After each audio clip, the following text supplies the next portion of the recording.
All right, so with pressure pump, we did that. Oil travels. All right, we're talking about the oil. So the last thing I said was the pump is designed to pump more oil than the engine can handle. What does it do to the rest of the oil? Can I just put D? Everybody live with that? I just pumps it overboard, right? Yeah. Okay.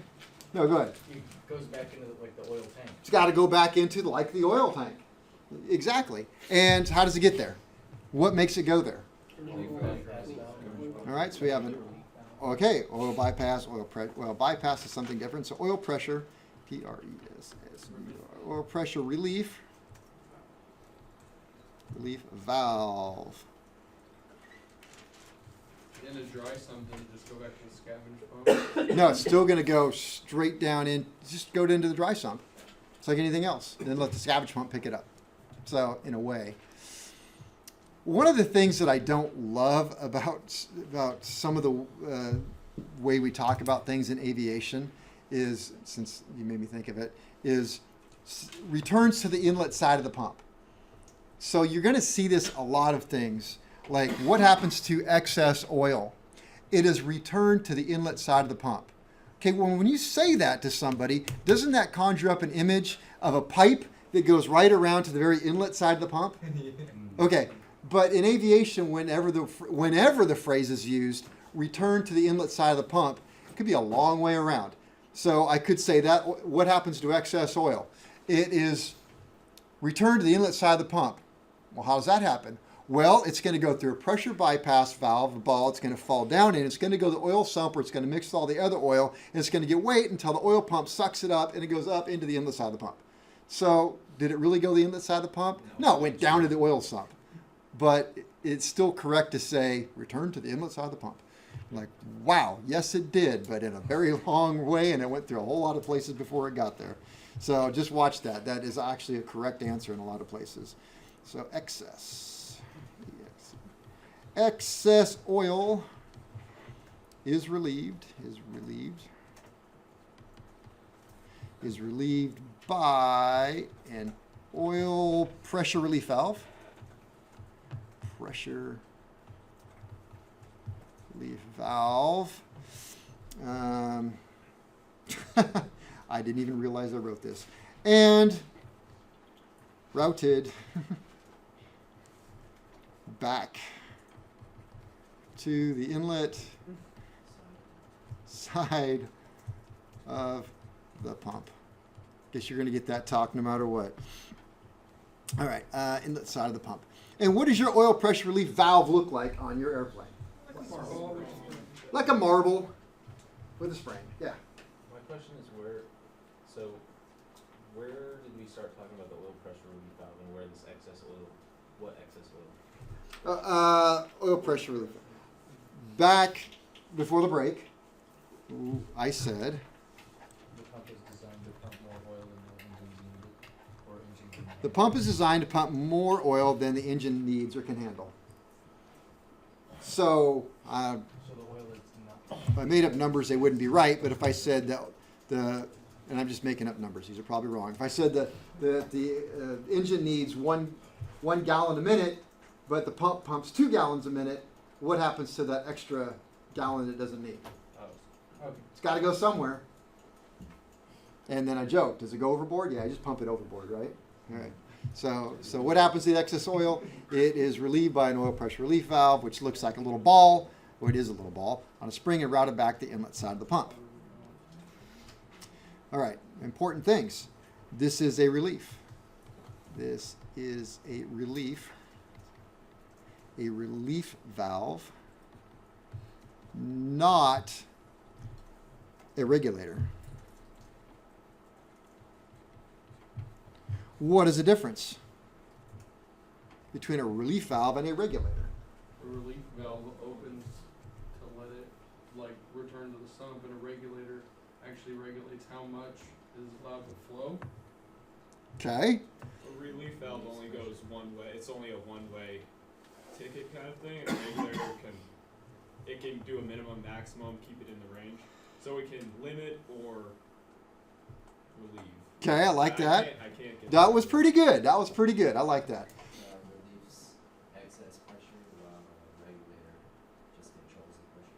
All right.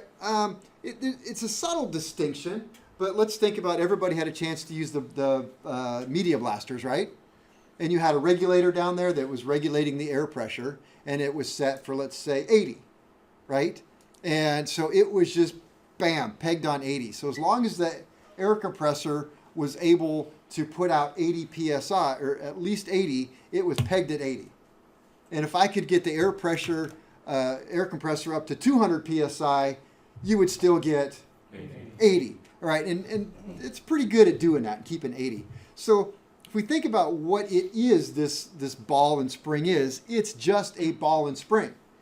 So number one, all it's going to do is move the ball off the spring and let it start draining past the ball when it gets to a certain point. Maybe I should back up a little bit and say, what is it really? So there is basically it's a seat, very bad seat, with a ball and a spring. There's my spring, right? And so when the oil pressure gets, here's my gallery running through here. Why are you doing that? It's being weird. All right, so here's my oil gallery, and the oil is pumping oil up in, it's filling up here, and I've got more than, say, 70 psi, then it's going to push this ball off the seat that way, and the extra oil is going to start leaking out this way, which is going to drop my pressure, right? Okay, and the more oil pressure goes up, the more it's going to move the spring to the right. And the other thing is the more the spring is going to compress. What happens when the spring starts compressing more? It takes more pressure to open it. So it's not going to just say, okay, if I nail it at 75, as the pressure starts increasing, it'll actually start creeping up on you because the ball can't regulate it. It just opens up more, but it takes more pressure to open it. Yeah. So if that spring starts wearing out, then if the pressure would go down. Exactly. Yeah. If the spring starts wearing out, then what's going to happen is it takes less pressure to open it, and you're going to see a fall in pressure. So if a customer came to you and said, well, I've just got low oil pressure, it's been getting lower and lower and lower, my first thought would be your bearings are getting worn out, and we got to adjust oil pressure up a little bit. But secondly, it could just be a faulty spring in there. It could happen. So it's not a regulator. It's not going to nail it at some pressure and hold it there. It's going to fluctuate. Number one, so it's going to fluctuate. Well, I'm just going to leave it at that. So it will fluctuate a little bit. So if I said that, well, at 2,000 RPM, I got 60 PSI, and then I bring it up another 500 RPM, and it goes up to 65 PSI. Do I have a faulty system? No, it's going to act that way. So if it's set at one pressure, it's going to maybe creep up a little bit as it goes more in RPM. I don't feel like I explained that well. I hope I did. Okay, if I write in red, if relief sticks open,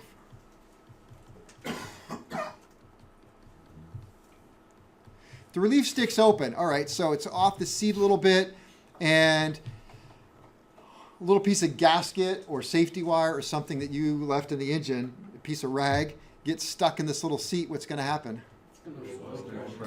We are going to lose oil pressure. So if the relief valve sticks open or the spring broke, you're not going to have any oil pressure. Open engine will not have oil pressure. Engine will not have oil pressure. That's a very bad thing. Relief is a ball or valve. A ball or valve. Lycoming uses the balls. Continental is more of a, I'm sorry, I'm going to say it again. Lycoming uses the ball. Continental uses more of a valve-looking thing. So let me think. I drew one out. So actually looks just like this. It's a plunger. Plunger. Okay, I like that. So it's going to look just like this, and the spring is then going to be inside here and just work its way out. And then it's going to have to go on something that's, I'll make the seat a different color. So then it's got a seat that's going to look like this.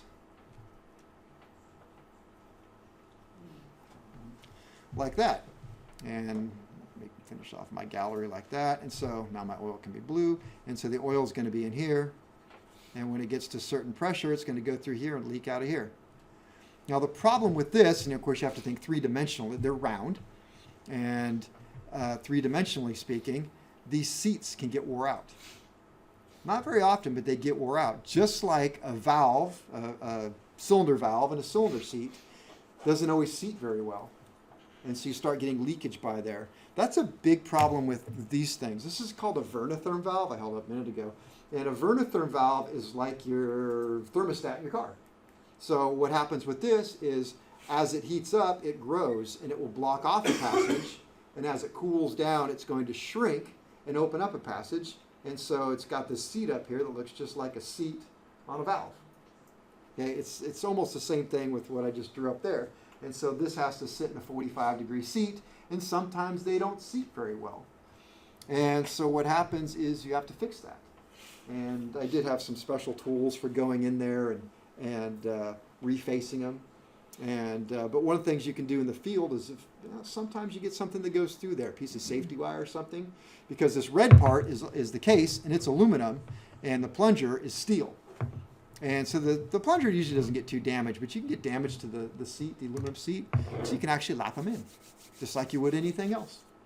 And in fact, I've done that with people who have engines with oil pressure problems, and you're troubleshooting it. You get down to a point where you wonder, is the ball sitting? Is the plunger in the seat? And I've actually lapped them in and taken a look at it just to see if it would work, and I was shocked. I'm like, wow, look at that. It was only hitting halfway around the crankcase. And then you lap it all the way in and get a perfect seal all the way around, and things get better. How do you lap a ball? You don't. Oh, That's really hard. In fact, those used to be mandatory replacement items. So Katie had a bunch of them. How do you fix that then if you have aluminum and steel and you're making it bigger? We don't. Most of the time, I want to say I did it to Continental. The Continental case, it's in the accessory case, so you can take the accessory case off and work it that way. So you're off the engine, and it was just a little tool that went and just took a little tiny bit of shavings around, just cleaned it up a little bit, lap it in, and it was good to go. And I think it's in the manual too. You can do that. Just says to reface or lap. Let's see. Amount of oil pressure relief is a ball or valve that sits on a seat. That sits on a seat. And now you know that there's problems with those seats sometimes. Go down here to 3. See spring pressure. Spring pressure keeps valve closed. Keeps valve closed until oil pressure. Till oil pressure overcomes spring pressure.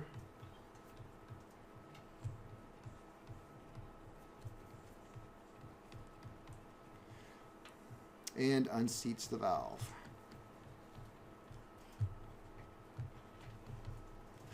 Okay, so let's just say that I want my engine to be at 75 PSI. Where do I want that 75 PSI? What operating speed?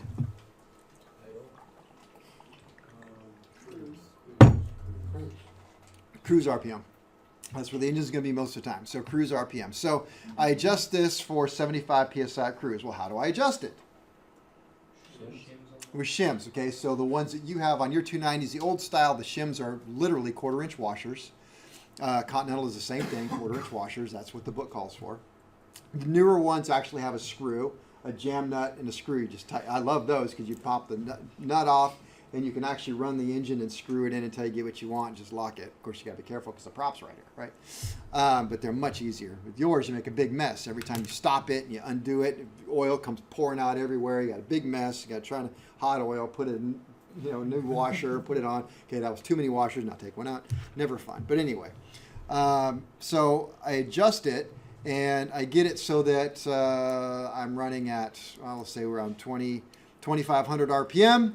I've got nice 75 PSI, okay? And as I go up to max power, what do you think the PSI is going to do?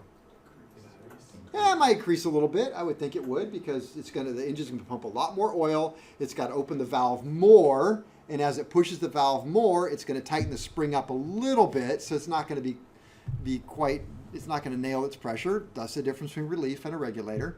Okay, so I bring it all the way back to idle, and I watch my PSI drop to 35. So now I'm at 35 PSI at idle. What's the seat doing right there? There you go. The seat is closed. Why is it closed? Less than 75. Because there's less than 75 PSI. And so it's not going to open until I start getting up towards around 75 PSI. It's just that simple. That's how it works.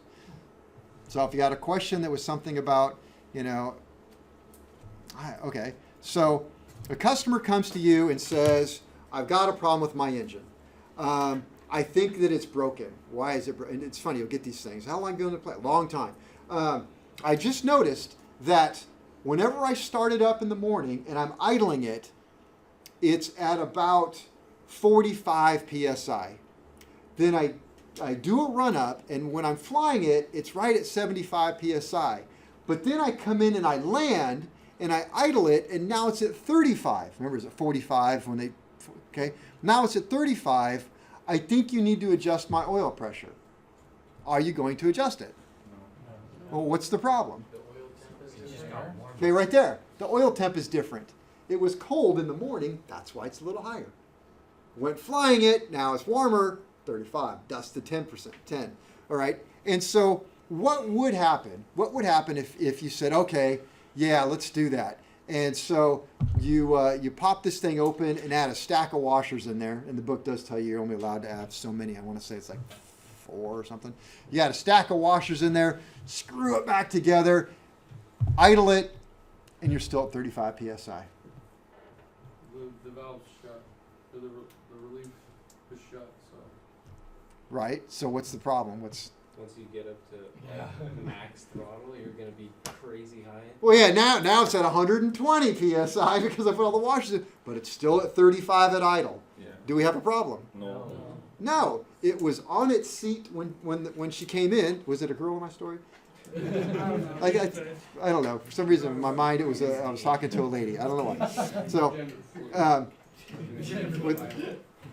well, I was trying, guys, you got girls. So this pilot, whoever it might be, whatever gender, I don't know where the story's going. But anyway, the problem is when this pilot brought it in and complained, the ball or the valve was on its seat at idle. And so by adding washers, it doesn't make it more on the seat. It's either on or off. So What if they refuse to believe you? Take it somewhere else. They say you're wrong. Come to the I boat. don't know. It's never happened. I would say, well, what am I wrong about? Give me the data. to It prove it should be at 45 no matter what. Oh, you mean At idle. 75? 75 at idle? Well, no, it started in the morning at 45. You flew it went up to 75. Yeah. You came back, Yeah.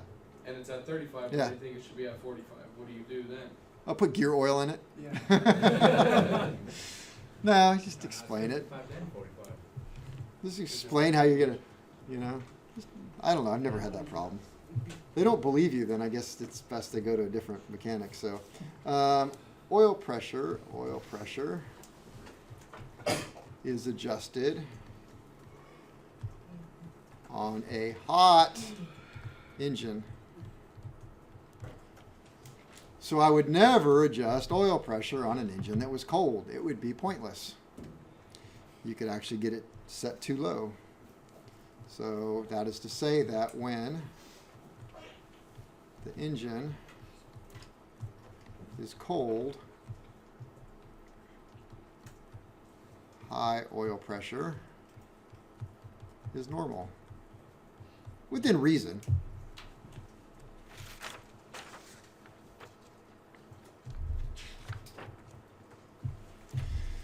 A lot of stuff we just talked about. Oil pressure.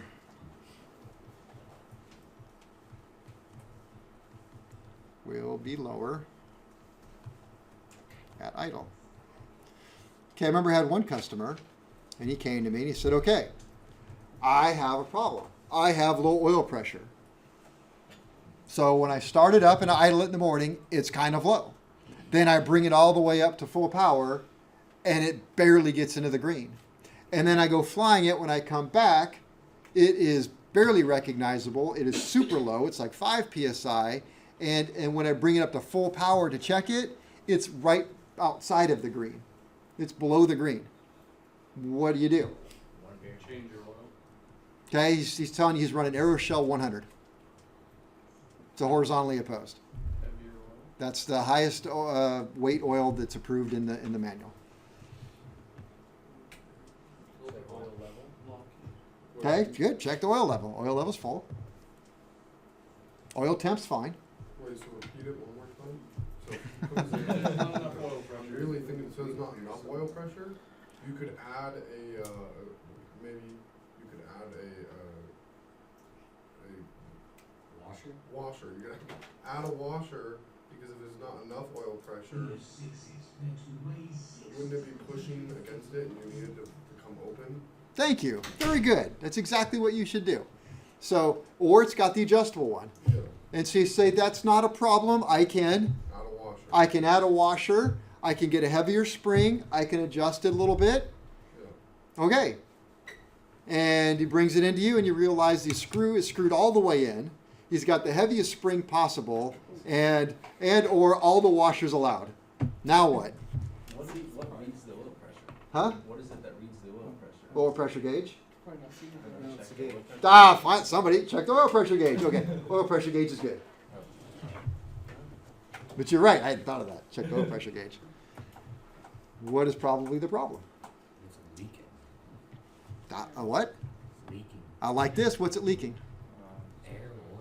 Oh, gasoline is leaking into the oil? There's something I hadn't thought about.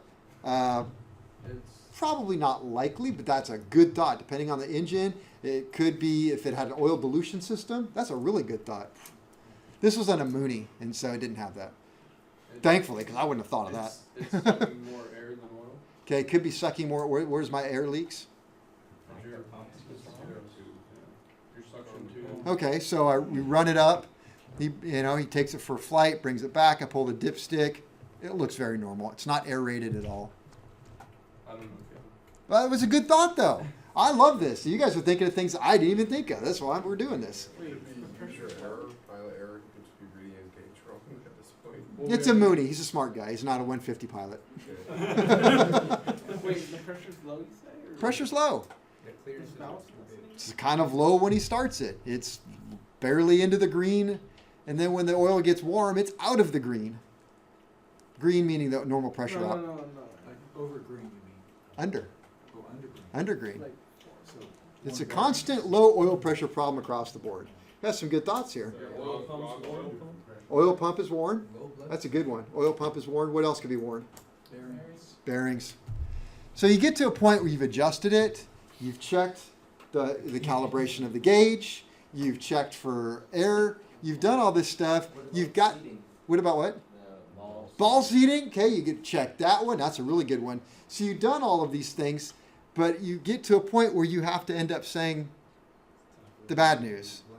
you need an overhaul. I think you've got clearances that are, and you can do things to check it. Okay, add thicker oil. Hey, it's trying to experiment. You got to be careful. Don't violate something. But hey, if it allows you to go to really heavyweight oil, you can try it. Okay, that got a little bit better. Do a ground run up with more springs or more shims and washers. Well, if the valve is just on its seat totally and stuck on its seat. In fact, you can even do that. Rig up something that just pushes the valve on its seat and keeps it there. And now you know that you're watching what the oil pump max capacity is, and it just isn't enough because you checked the gauge then you just have to make that call. I'm sorry, you're gonna need an overhaul here, bud. After you just spent $2,000 on everything else. That's usually what happens too. But Hey, at least it's all new with the overhauled engine. But I do remember that happened to me once, and it was a guy in a Mooney, and when I took the engine apart, it was the worst clearances I'd. It had gone from like standard all the way to 10 under in the back, and it was like standard up front. What? It was crazy. Why? I don't know. It's a plane he had bought. The rear main had wore out so bad. I'd never seen anything like it. Let's see. Oil pressure will be lower at idle. All right, adjusted. ADJUS, adjusted by a screw, you hope, or by adding washers.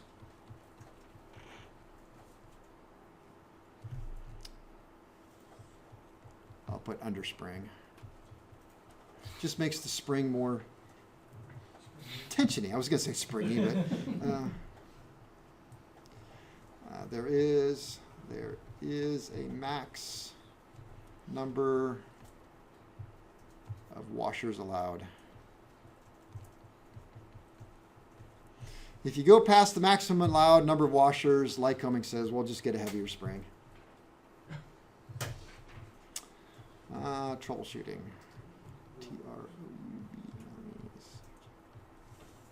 Troubleshooting. Let's see, I got some troubleshooting things here. I think I picked some of these up from Lycoming, so they're good things to know. And I kind of like this too because it's a good exercise in pump. So if an oil pump, no, if an oil gauge, if an oil gauge is installed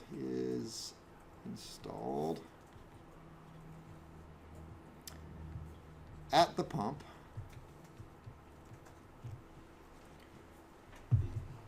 let's say outlet.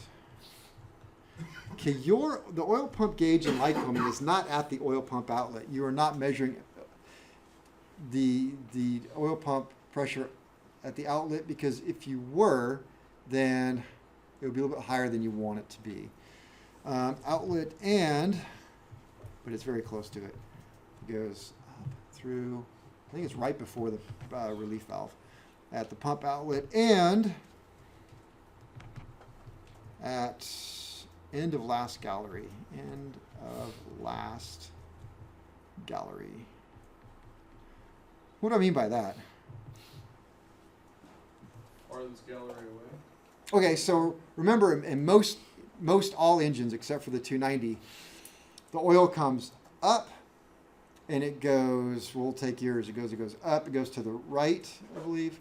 Yeah, right side is where your oil pressure relief cap is, and it goes down that gallery and ends. Most of them go down and will either cross at one point, either in the front or the back. They cross, there's an opposite gallery. So you're talking about the gallery on the furthest side away. So what you're looking at is, I think we can do it this way. There. Here, so this is a Lycoming diagram. So get our bearings here, oil pump, cooler bypass, pressure screen, and then we go right here through gallery, crankcase oil header or gallery, left and right. So what's the furthest away? Well, it looks like it'd be the camshaft bearing number 1 back here, which would be up in the front. So if I put a pressure gauge right here, that would be the furthest away from the pump, right? Yeah. So a pump. So if I take an oil pump and I put a pressure gauge right here, pressure gauge here, and then one right here, I'm measuring the pump pressure. I don't know what point to put in A. It's supposed to be an arrow. I'm putting I'm checking the pump outlet pressure and what's left down here. So between the two, now I'm going to look and see how much pressure should I lose between all of these oil leaks, if you will. And there's supposed to be oil leaks there, as we're losing oil. So into the gallery, there will be about a 10 psi difference. There will be about a 10 psi difference. All right, so according to my Lycoming guy, if the differential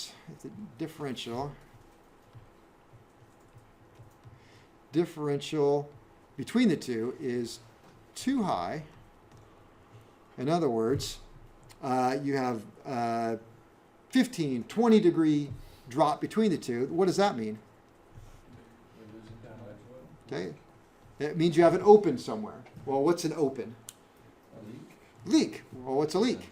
The bad spring and the leak off. Okay, that works that way. So an open, which means we could say bad relief, worn bearings,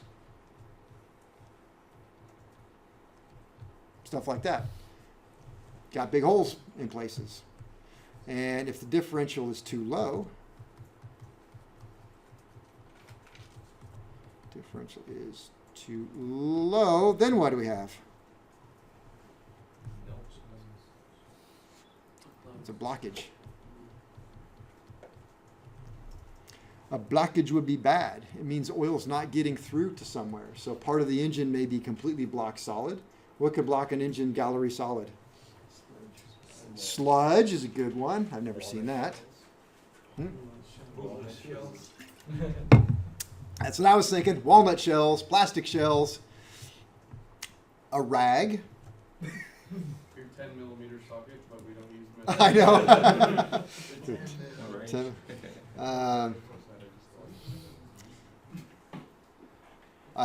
I do know a mechanic who admitted to me that he unfortunately was working on an engine. Remember, you guys are doing your engine where the nose is down, and so things are a little bit different. When you're working on an airplane, they're sitting in their normal position, and when you pull a cylinder off, the rod falls down, right?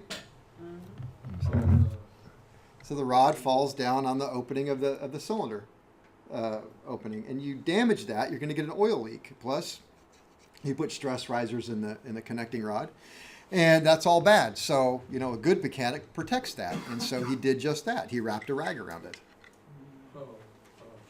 but then he forgot to take the rag off when he put the engine together, and so you get all kinds of oil pressure problems when the screen becomes completely impacted with a red or a blue rag. And so he did that, and it plugged everything. The whole engine had to come apart. How long did it run? Huh? How long did it run for? I don't know. I don't remember. Hopefully not long enough for anybody to die. No, they wouldn't have rebuilt the engine at that point. So. All right, so what if pilot comes in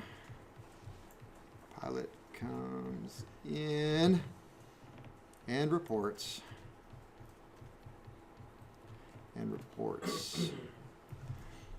oil pressure. Can I just put OP, oil pressure? Because you know what I'm going to do at the time. SeaWorld has.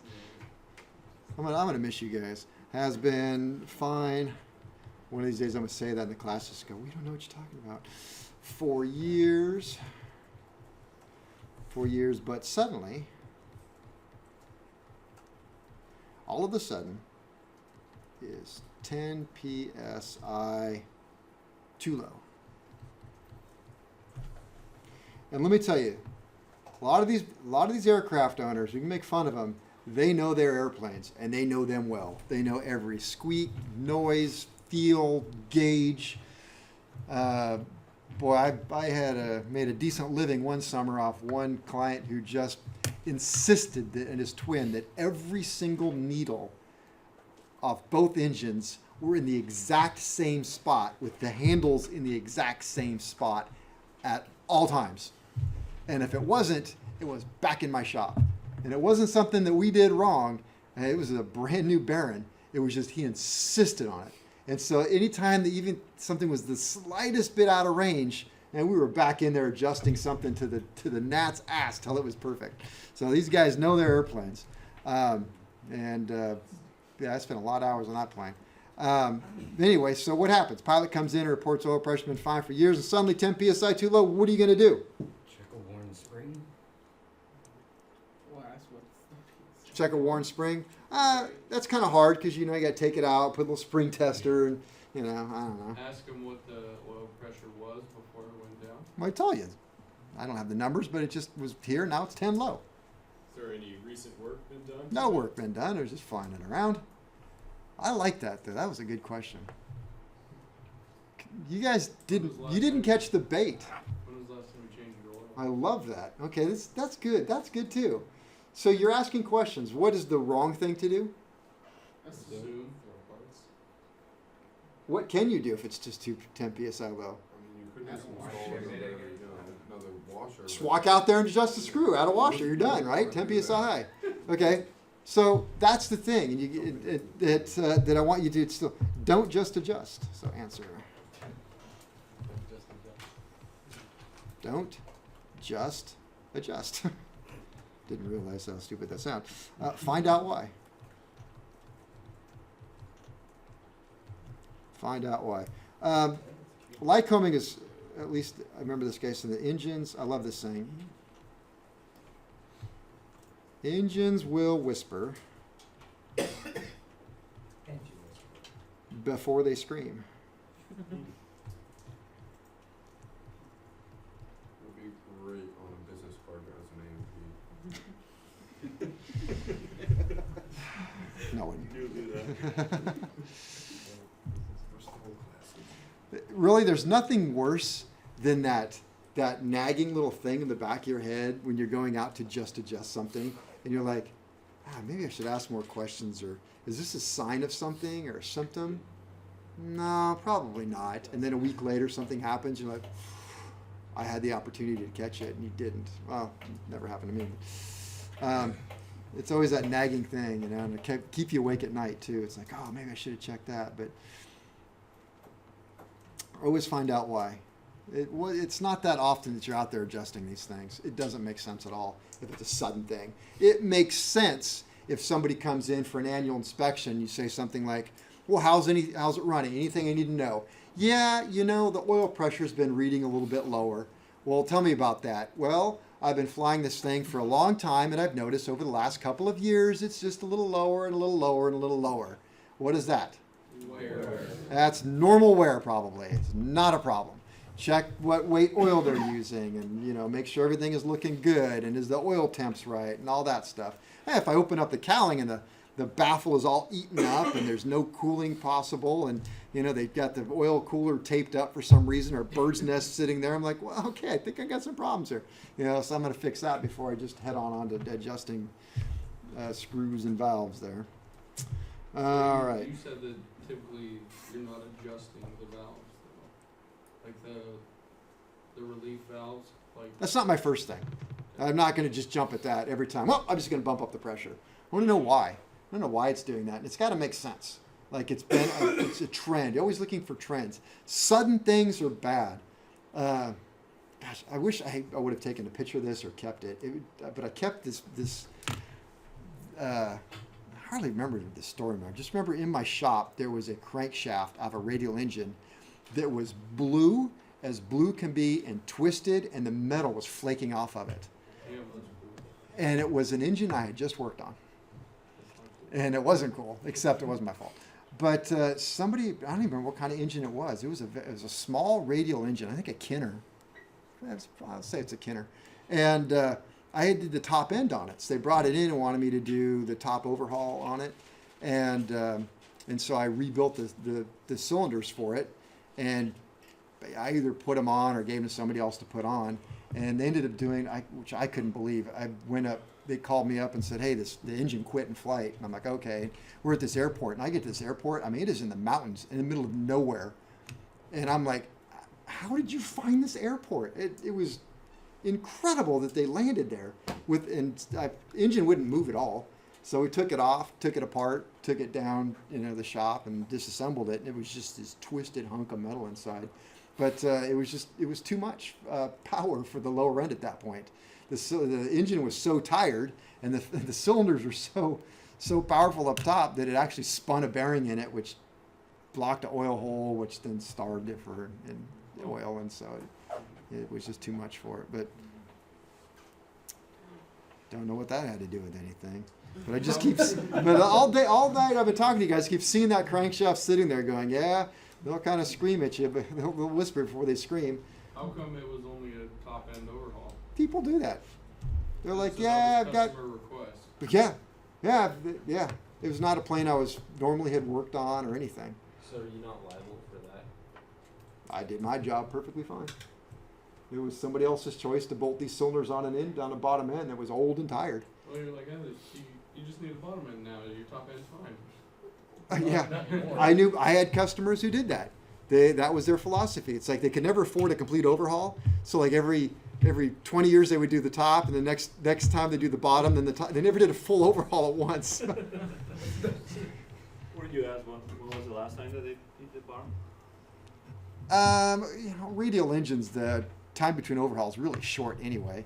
So no, I didn't. I just do what I was asked to do. You know, people they have another mechanic. The mechanic does a compression test. The compression test comes back, and they say, "Well, man, you got leaky valves. You're burning a lot of oil." It makes sense. We do that all the time. Top ends don't always hold up very well, and so it's really common to just do a top. Really, really common. So it's just not even something you think about. Somebody come in with this load of 6 cylinders and say, "Yeah, I just need a top overhaul." You don't even question it. You're like, "Yeah, okay, well, that's." Well, especially if the cylinders are off. I mean, you can't do anything about the bottom end at Yeah. that point. Yeah, I really don't remember much about that plan. I just remember that incident. I do remember one time I did a top overhaul. It was a Kenner, and a Kenner, it went on a PT something or another. It was the one, you guys know the one that Harrison Ford crashed Yeah, wait. into the golf course. Yeah. Well, there was Also the a one- period of time where I even said to my wife, I might have almost killed Harrison Ford. Because it wasn't my plane. But I did a top overhaul on this Kenner, and they didn't have a starter.